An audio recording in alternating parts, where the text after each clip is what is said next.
9월 22일 월요일. 포크를 놓지 마세요. 미국 서부 지역의 교우들이 자주 찾는 한 수련회 장소에는 포크로 복음을 전하는 전설적인 조리장이 있었습니다. 40년 동안 시설을 찾는 성도들에게 맛있는 요리를 만들어주던 조리장은 무엇보다 디저트에 가장 공을 들였습니다. 식사가 끝나고 디저트가 나오기 직전에 조리장은 식당으로 나와 사람들을 주목시키고 다음과 같이 외쳤습니다.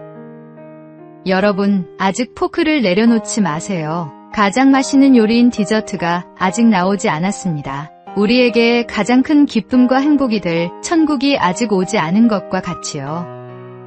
세상을 살아가며 크고 작은 고난이 있을지라도 결국 마지막은 행복이 가득한 천국이 우리의 본향이라는 사실을 조리장은 요리를 통해 사람들에게 전하고 싶었습니다.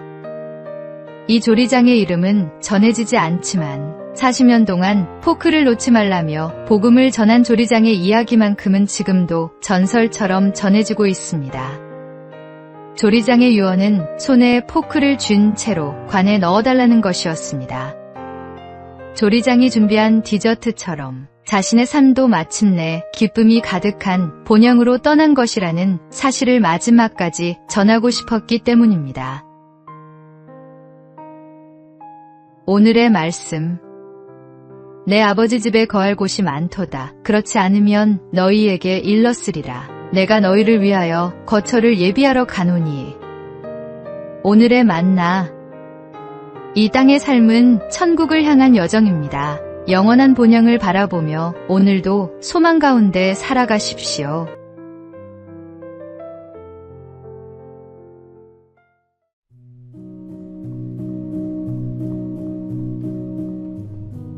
(9월 23일) 화요일. 오늘을 붙잡으라. 카르페 디엠은 오늘을 즐기라는 뜻으로 널리 알려졌지만 고대 로마 시인 호라티우스의 시에 나오는 한 구절입니다. 카르페는 붙잡다, 수확하다는 뜻의 카르페에서 유래했고 디엠은 나를 의미하는 데이즈에서 나왔습니다. 라틴어 전문가는 이렇게 설명합니다. 사람이 일일이 손으로 수확해야 했던 고대 사회에서 과일을 거두는 일은 고된 노동이었습니다. 그러나 그 고된 과정을 거쳐 수확한 과일을 바라볼 때 비교할 수 없는 깊은 기쁨을 경험했습니다. 카르페 디엠은 단순히 쾌락을 추구하며 그날을 즐기라는 말이 아닙니다. 오히려 오늘 하루에 충실하라는, 인생을 성실하게 살아내라는 깊은 의미를 담고 있습니다. 성경은 세월을 아끼라고 말씀하십니다. 여기서 아낀다는 말은 단순히 시간을 절약한다는 뜻이 아니라 건져내다, 사들이라는 의미로 무엇인가를 얻기 위해 적극적으로 행동하고 선택하는 것을 의미합니다. 우리에게 주어진 시간은 그저 흘러가는 것이 아니라 붙잡고 의미 있게 사용해야 할 소중한 기회입니다. 오늘은 하나님께서 우리에게 허락하신 선물이며 그분의 뜻을 이루기에 가장 좋은 날입니다. 그래서 우리는 이 오늘이라는 시간을 허투루 보내지 말고 전심으로 붙잡아야 합니다. 오늘을 가치 있게 사는 사람이 결국 참된 기쁨과 열매를 누릴 수 있습니다. 시간은 지나가지만 그 안에서 우리가 남기는 순종은 영원한 열매가 됩니다. 오늘의 말씀. 그런즉 너희가 어떻게 행할지를 자세히 주의하여 지혜 없는 자같이 하지 말고 오직 지혜 있는 자같이 하여 세월을 아끼라. 때가 악하니라. 오늘의 만나. 매일 아침 우리에게 주어지는 24시간은 하나님의 귀한 선물입니다. 이 시간을 어떻게 사용하느냐가 우리 인생의 가치를 결정합니다.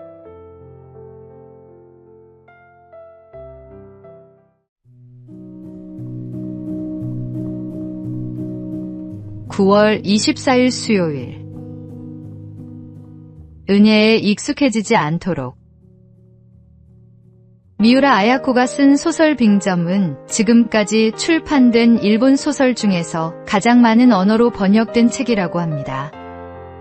아야코는 폐결핵과 척추질환으로 13년 동안이나 병원에서 요양을 했습니다. 삶에 대한 미련도 꿈도 모두 잃어버린 아야코는 신실한 크리스천인 마에카와쇼의 헌신으로 주님을 만났고 그와의 결혼으로 인생의 희망을 찾을 수 있었습니다. 병약한 아야코의 모든 수발을 들고 소설가라는 꿈을 응원해준 남편의 헌신은 진정한 사랑이 아니고서는 감당할 수 없는 수고였습니다. 그러나 그런 남편의 사랑도 해가 지날수록 당연한 것으로 느껴졌고 때로는 실증이 났습니다. 남편의 사랑을 당연시 여기는 자신의 모습을 깨달은 아야코는 바로 회개했고 훗날 수필에 당시의 심정에 대해 다음과 같이 적었습니다. 병약한 나와 결혼해준 남편이 처음엔 무척이나 고마웠다. 그러나 결혼 생활에 익숙해지자 고마움은 사라지고 오히려 화를 내고 짜증을 내는 나의 모습이 드러났다. 익숙해진다는 것은 참으로 무서운 것이다. 하나님, 저를 구원해 주신 놀라운 은혜에도 익숙해지지 않도록 인도해 주세요. 은혜에 익숙해질 때 죄에 무뎌지고 회개를 잊게 됩니다. 십자가의 놀라운 은혜는 매주 매일 새로운 감격으로 우리 마음에 샘솟아야 합니다. 오늘의 말씀. 그러므로 우리는 긍휼하심을 받고 때를 따라 돕는 은혜를 얻기 위하여 은혜의 보좌 앞에 담대히 나아갈 것이니라. 오늘의 만나. 하나님의 은혜는 매일 새롭습니다. 익숙함에 속아 감사를 잃지 말고 날마다 새로운 마음으로 주님의 사랑을 누리십시오.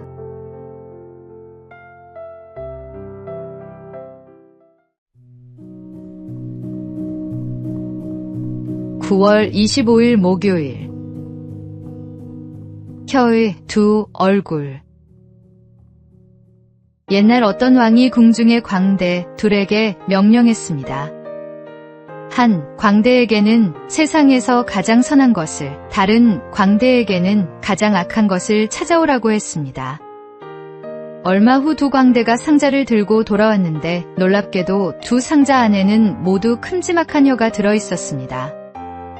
혀는 하나님을 찬양하고 복음을 전하며 상처받은 이를 위로하는 가장 거룩한 도구가 될 수 있습니다. 동시에 남을 비방하고 거짓말로 중상모략하며 저주하는 가장 파괴적인 무기가 되기도 합니다. 야고보서는 혀를 작은 불에 비유했습니다. 보라, 얼마나 작은 불이 얼마나 많은 나무를 태우는가. 작은 말 한마디가 관계를 파괴하고 공동체를 무너뜨리며 사람의 마음에 씻을 수 없는 상처를 남길 수 있습니다. 철학자 피타고라스는 혀에 의한 상처는 칼에 의한 상처보다 더 무섭다. 칼은 육체에만 손상을 입히지만 혀는 육체와 영혼을 다 상하게 한다고 경고했습니다. 그러나 우리에게는 소망이 있습니다. 성령님께서 우리의 입술을 거룩하게 하실 수 있습니다. 이사야 선지자의 입술을 숯불로 깨끗하게 하신 하나님께서 오늘도 우리의 혀를 정결하게 하실 수 있습니다. 매일 내 입이 말하는 것을 조심하며 우리의 혀가 생명의 말씀을 전하는 도구가 되기를 기도해야 합니다. 위에 계신 주님께서 우리의 모든 말을 지켜보고 계십니다. 오늘의 말씀. 이와 같이 혀도 작은 지체로 돼 큰 것을 자랑하도다.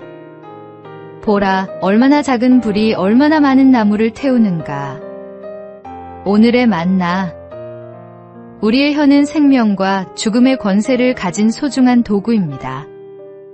오늘 하루 나의 모든 말이 하나님께 영광이 되고 이웃에게 덕이 되기를 기도해 보시기 바랍니다.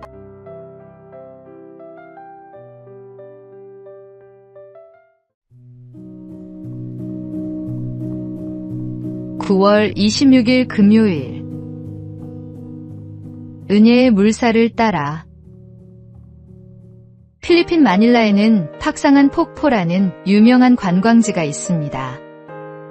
마닐라에서 남동쪽으로 차를 타고 100km나 가야 하지만 이 폭포 하나를 보기 위해 많은 관광객이 하루 종일 시간을 들여 찾아갑니다.